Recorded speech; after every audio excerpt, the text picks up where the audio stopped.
Okay students, तो अब आगे सॉल्व करते हैं। हमारे पास जो नेक्स्ट टॉपिक है वो हमारे पास टॉपिक है गॉस लॉ। ओके, तो जी जी सॉरी, यस सही है। GAUSS apostrophe S law. ठीक है, गॉस लॉ। ठीक है, तो अब ये है क्या, इसको क्यों पढ़ना है? सबसे पहले तो ये समझो गॉस लॉ है क्या। मतलब सिंपल बात ये है कि गॉस लॉ हम पढ़े क्यों। ठीक है, तो इससे पहले आपने क्या पढ़ा था? कूलम्ब्स लॉ पढ़ा था। कूलम्ब्स लॉ क्यों पढ़ा था? इलेक्ट्रिक फील्ड निकालने के लिए। तो ये भी क्यों है? ये भी इलेक्ट्रिक फील्ड निकालने के लिए है।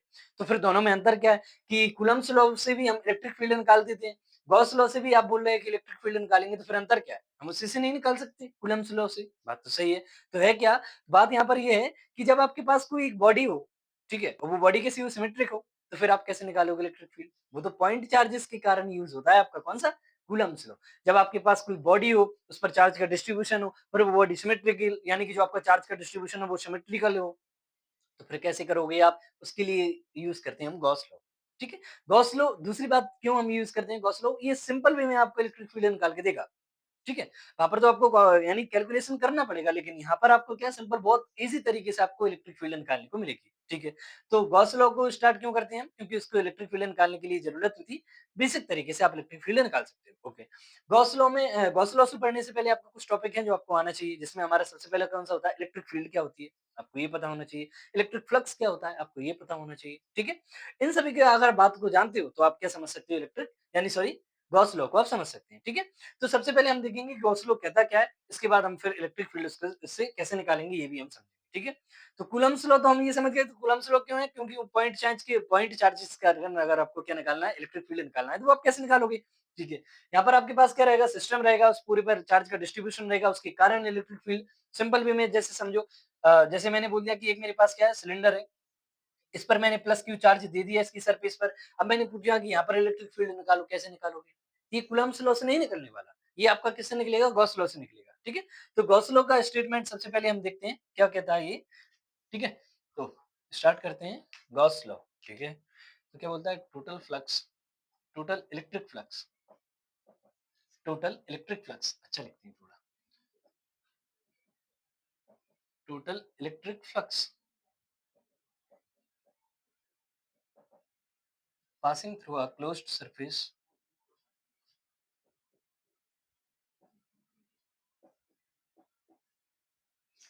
तो electric flux passing through a closed surface, यहाँ पर टोटल लिख लें तो अच्छा रहेगा ना।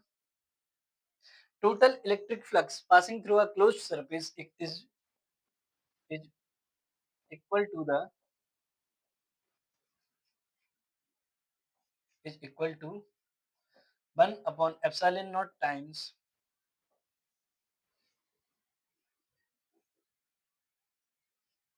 charge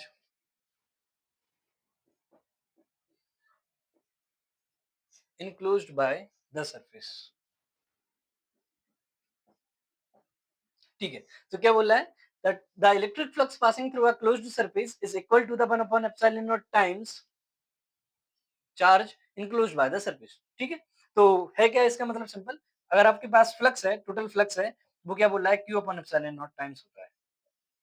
ठीक है, समझो। अब इसमें होता क्या है आपके पास? गॉस थ्योरम में क्या हो रहा है, गॉस लॉ में क्या हो रहा है आपके पास? सिंपल आपके पास क्या होगा कि आपके पास एक बॉडी है, जैसे मैंने बोल दिया कि आप इमेजिन करो सिर्फ आपके पास एक स्फीयर है, यानी स्फीयर को छोड़ो, होलो स्फीयर ले लो आप। ठीक है, सेल ले लो, सेल। ठीक है, सेल मतलब प्लास्टिक की बॉल। प्लास्टिक की बॉल के अंदर आपने क्या कर दिया? इलेक्ट्रिक फील्ड रख दी। उसके से तो और कॉम्प्लिकेटेड हो जाएगा। तो आप ये समझो, आपने एक सॉलिड स्फीयर ले लिया, उसके अंदर आपने क्या कर दिया? चार्ज को डिस्ट्रीब्यूट कर दिया। अब चार्ज है तो वहां पर क्या होगा? इलेक्ट्रिक फील्ड भी होगी, तो उससे इलेक्ट्रिक फील्ड क्या निकलेगी? निकलेगी। और इलेक्ट्रिक फील्ड कितनी एरिया में से निकल रही है, उसको हम क्या बोलते हैं? Electric flux. तो उन्होंने क्या बोला है कि जो टोटल इलेक्ट्रिक फ्लक्स रहेगा, वो जो आपने चार्ज रखा है उसमें, उसके एप्सिलॉन नॉट टाइम्स रहेगा। एप्सिलॉन नॉट टाइम्स, इसको क्या बोलते हैं? एप्सिलॉन नॉट बोलते हैं। तो एप्सिलॉन नॉट टाइम्स रहेगा जो टोटल चार्ज है उसका। ये किसके इक्वल में रहता है? फ्लक्स के। तो फ्लक्स को उन्होंने क्या बोला कि अगर आपके पास कोई भी बॉडी है, कोई भी क्लोज्ड सरफेस है, ठीक है, तो उसमें से जो फ्लक्स रहेगा, वो उस चार्ज में, जो जो सरफेस है उसमें जो प्रेजेंट चार्ज है उसके एप्सिलॉन नॉट टाइम्स रहेगा। ठीक है, तो आप चार्ज को समझते हैं, फ्लक्स को भी आप जानते हैं, एप्सिलॉन नॉट को भी आप जानते हैं। एप्सिलॉन नॉट मतलब ये सिंपल बात ये रहती है कि यहाँ पर क्या है? Epsilon not permittivity of free space. हाँ, इसका मतलब सिंपल ये समझो कि आपको अगर कहीं पर भी इलेक्ट्रिक फील्ड बनानी है, तो कितनी जल्दी बन सकती है? किसी भी रीजन में इलेक्ट्रिक फील्ड कितनी जल्दी बन सकती है, वो आपका क्या होता है? एप्सिलॉन होता है। ठीक है? अब एप्सिलॉन नॉट का मतलब क्या होता है कि वैक्यूम में आप कितनी जल्दी इलेक्ट्रिक फील्ड बना सकते हो, उसको क्या बोल देते हैं? एप्सिलॉन नॉट बोल देते हो। ठीक है? तो फाई इक्वल में क्या होगा? क्यू अपॉन में एप्सिलॉन नॉट। ठीक है? तो ये हमारे पास हो गया था टोटल इलेक्ट्रिक फ्लक्स। ये रहा आपके पास total electric flux is closed surface. कोई सी भी बॉडी होना चाहिए, बस वो क्लोज्ड होनी चाहिए। ठीक है? क्लोज्ड इज इक्वल टू कितने? Equal to 1 upon epsilon not times charge enclosed. तो ये चार्ज रहा आपके पास, charge enclosed by the surface. जैसे मैंने बोल दिया कि हमारे पास ये एक बॉडी है, ठीक है? ओके, इस पर मैंने चार्ज रख दिया Q, ठीक है? तो इसमें अगर आप फ्लक्स देखोगे, इलेक्ट्रिक फील्ड इससे निकलेंगी, तो वो फ्लक्स क्या बता रहा है आपको? फ्लक्स बता रहा है फ्लक्स इक्वल में Q अपॉन एप्सिलॉन नॉट। ठीक है? तो ये तो हमारा क्या होगा? गॉस लॉ हो गया। अब इससे इलेक्ट्रिक फील्ड कैसे निकालेंगे वो हम आगे समझेंगे, इसको प्रूव करेंगे। Q इक्वल में सॉरी फ्लक्स इक्वल में Q अपॉन एप्सिलॉन नॉट। ठीक है? इसको हम क्या करेंगे? प्रूव करेंगे। ठीक है? तो आप इसका स्क्रीनशॉट लीजिए।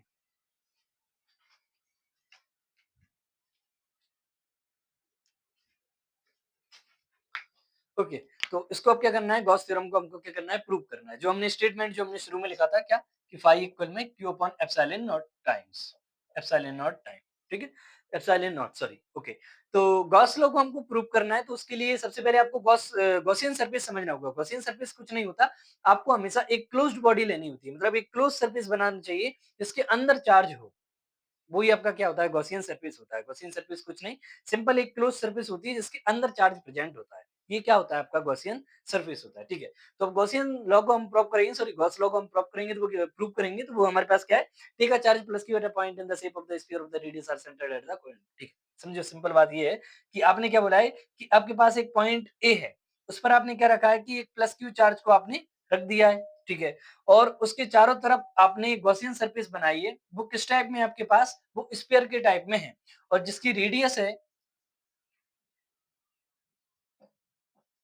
जिसकी रेडियस पर यानी कि जो रेडियस का सेंटर्ड है, उस पर क्या रखा है आपने? प्लस क्यू चार्ज क्यों रखा है? ठीक है? मैंने बोल दिया कि इसकी रेडियस कितनी है? आर रेडियस है। ठीक है? तो अगर हम बात करते हैं कि अब इसको प्रूव करना है, ठीक है? तो कैसे करें हम? सबसे पहले तो देखो, मैंने क्या बोल दिया कि यहाँ पर एक मैंने छोटा-सा एरिया ले लिया। छोटा-सा एरिया मतलब डीएस। ठीक है? तो अगर मैंने छोटा-सा एरिया लिया है, तो इसका एरिया वेक्टर भी रहेगा। तो एरिया वेक्टर हमारा कैसा है? इसी डायरेक्शन में है। तो मैंने बोल दिया कि एरिया कैप भी हमारे पास डीएस वेक्टर भी इस टाइप में है। ठीक है? डीएस एरिया ले लिया अपन ने। ओके। अब अगर प्लस क्यू चार्ज यहाँ पर रखा हुआ है, तो इसका मतलब क्या है कि इलेक्ट्रिक फील्ड निकलेंगी, प्लस क्यू से चार्ज से निकलती है ना, तो इलेक्ट्रिक फील्ड का डायरेक्शन कैसा रहेगा? इस डायरेक्शन में। तो इलेक्ट्रिक फील्ड भी कैसी जा रही है? इस डायरेक्शन में आ रही है। समझे? मैंने क्या किया है, सबसे पहले तो एक plus Q charge point A पर रखा, ठीक है? फिर मैंने एक गॉसियन सरफेस ली जो कैसे आकार की थी? स्फीयर के आकार की थी, ठीक है? इसके बाद मैंने क्या किया कि उसका रेडियस कितना है? आर है। अब मैंने क्या किया कि उस पर एक छोटा-सा पॉइंट लिया, छोटा-सा एरिया लिया। वो एरिया क्या है हमारे पास? डीएस। तो जो एरिया है उसका एरिया वेक्टर भी होगा, तो एरिया वेक्टर कौन-सा रहा? डीएस वेक्टर रहा, ठीक है? अब एरिया वेक्टर को आप दिखाओ मत, एरिया वेक्टर का डायरेक्शन डायरेक्ट इलेक्ट्रिक फील्ड के डायरेक्शन के रहेगा। क्यों? अब ये प्लस क्यू चार्ज है, अब इससे इलेक्ट्रिक फील्ड निकलेंगी, निकलेंगी, ये बात तो ठीक है। इलेक्ट्रिक फील्ड निकलेंगी, तो इसमें क्या रहेगा? इलेक्ट्रिक फील्ड चारों डायरेक्शन में निकलते हैं कि नहीं निकलती? ठीक है? और ये हमेशा कैसे रहेंगी? परपेंडिकुलर रहेंगी। और ये एरिया भी हमारा कैसा है? परपेंडिकुलर। तो दोनों कैसे हैं? एक डायरेक्शन में है। ठीक है? तो अब इसको आगे हम सॉल्व कैसे कर सकते हैं? इसको हम क्या बोलेंगे? फ्लक्स से स्टार्ट करते हैं। तो फ्लक्स हमारे पास क्या होता है? फ्लक्स हमारे पास कुछ नहीं, ईडीएस। यही होता है कि नहीं होता? इलेक्ट्रिक फील्ड और हमारे पास क्या है? जो सरफेस होता है उसका दोनों का डॉट प्रोडक्ट क्या देता है आपको? फ्लक्स देता है। ओके? Just 1 minute.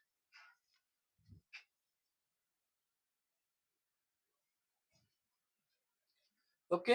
सो कहाँ पर थे हम? देखो, फ्लक्स हमारे पास क्या होता है? ईडीएस। फ्लक्स क्यों लिया हमने? यहाँ से स्टार्ट करना है, ठीक है? जो हम लेफ्ट वाला पार्ट है उसको प्रूव करेंगे इस इक्वेशन के इक्वल, ठीक है? तो फ्लक्स इक्वल में क्या होता है? ईडीएस। पढ़ा है नहीं पढ़ा? फ्लक्स फ्लक्स क्या होता है? इलेक्ट्रिक फील्ड लाइन किसी भी सरफेस से, क्लोज्ड सरफेस से कितनी निकल रही है, तो वही हमारा क्या होता है? फ्लक्स होता है, ठीक है? और इसको हम कैसे लिख सकते हैं फ्लक्स को? फ्लक्स को हम लिख सकते हैं, ये तो वेक्टर फॉर्म है, और हम कैसे लिख सकते हैं इसको? EDS cos theta. ठीक है? और जो थीटा है वो क्या है? एंगल है। किन दोनों के बीच का?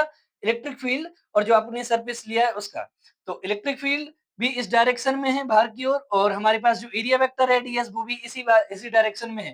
तो इन दोनों के बीच में डायरेक्शन का एंगल कितना हुआ? जो ये भी इस डायरेक्शन में है, इलेक्ट्रिक फील्ड भी इस डायरेक्शन में है। तो इन दोनों के बीच का एंगल कितना हुआ? 0। कितना हुआ? 0। तो यहाँ पर वैल्यू पुट करो, E इक्वल में E ds cos 0, cos 0 हो गया, cos 0 कितना होता है? 1 होता है, ठीक है? और 1 का मल्टीप्लाई करेंगे तो कुछ दिक्कत नहीं है। अब इलेक्ट्रिक फील्ड इंटेंसिटी को आपको पता होगा, मतलब इलेक्ट्रिक फील्ड किसी भी जगह पर कितनी होती है? कहीं पर भी इलेक्ट्रिक फील्ड निकालनी है तो वो क्या क्या होता है फॉर्मूला इक्वल में 1/4 pi epsilon not q upon r square. Formula याद होना चाहिए। इलेक्ट्रिक फील्ड इंटेंसिटी जब मैंने पढ़ाई थी तब फॉर्मूला बताया था इक्वल में 1/4 pi epsilon not q upon r square होगा। पर q क्या होगा? q जिस कारण जिस चार्ज से इलेक्ट्रिक फील्ड बन रही है। r क्या होगा? जिस पॉइंट पर आप इलेक्ट्रिक फील्ड निकालोगे उसका डिस्टेंस। ओके, तो इलेक्ट्रिक फील्ड यहाँ पर अपन लिख देंगे फॉर्मूला 1/4 पाई एप्सिलॉन नॉट, ठीक है? और हमारे पास चार्ज क्या होगा? q अपॉन q चार्ज क्यों लिया मैंने? क्योंकि वहां पर सेंटर पर मैंने प्लस q चार्ज रखा था। ओके, r स्क्वायर और ये ds, ठीक है? और r हमारे पास क्या है? r हमारा वो डिस्टेंस है जहां पर हम इलेक्ट्रिक फील्ड को निकालना है। अब बेसिकली हमारे पास क्या था? रेडियस भी मैंने r बोल दिया था और यहाँ पर भी हमारे पास क्या है? r स्क्वायर है। सिंपल, ये r डिस्टेंस होता है और ये रेडियस है। और इस केस में हो क्या रहा है? आपके पास जो रेडियस है वही आपका डिस्टेंस है। समझ रहे? जो आप जो जो ये हमारे पास सरफेस है ना, ये क्या है? रेडियस r पर ही तो है, तो इसका डिस्टेंस भी r है और रेडियस भी r ही है। ओके, तो कोई टेंशन नहीं है उसमें ऐसा। तो ये पूरा कांस्टेंट है तो ये कहाँ जाएगा? बाहर। तो क्या हो जाएगा आपके पास? फ्लक्स इक्वल में q बाहर आ जाएगा 4 pi epsilon not r square भी बाहर आ जाएगा। ओके, बचा क्या?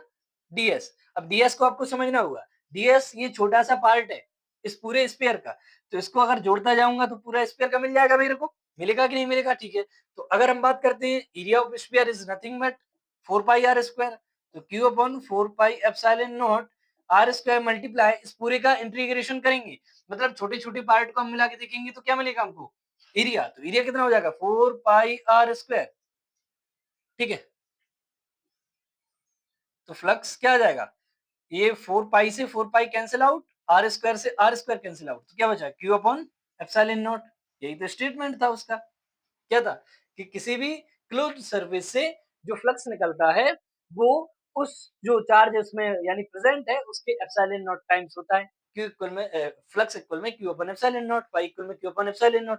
और ये हमारे पास क्या है? phi इक्वल में q अपॉन एप्सिलॉन नॉट। ये हमारा क्या हो गया? गॉस थ्योरम प्रूव हो गया। ठीक है? अब अब हम क्या करेंगे? इससे इलेक्ट्रिक फील्ड कैसे निकालेंगे ये हम समझने वाले हैं। तो आप इसका स्क्रीनशॉट लीजिए। देखो, गॉस लॉ आ गया आपके पास, गॉस लॉ का स्टेटमेंट आपने लिख दिया। इसके बाद जो हमको प्रूव करने के लिए देते हैं तो ये हमने प्रूव कर दिया। ये क्वेश्चन आता है पेपर में, एनसीईआरटी में ये अच्छे से दिया है और पेपरों में भी ये पूछता है। ठीक है?